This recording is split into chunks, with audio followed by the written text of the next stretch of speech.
மதிகட்ட மகிழந்தனை 18 கரம் கொண்டு மண் மீது சாய்த்தவள் ஓடி வருகிறாள்.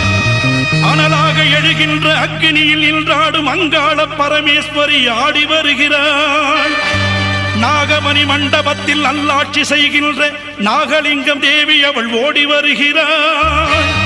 சிரமாலை சூடியவள் சிங்கரத மீதேறி வேப்பிள்ளை சூலமுடன் ஆடி வருகிறாள். சக்தி வருகிறாள், அன்னை சக்தி வருகிறாள், சக்தி வருகிறாள், அன்னை சக்தி வருகிறாள். சர்வமும் அவளாட்சி செய்ய வருகிறாள். ஓம் சக்தி ஓம்.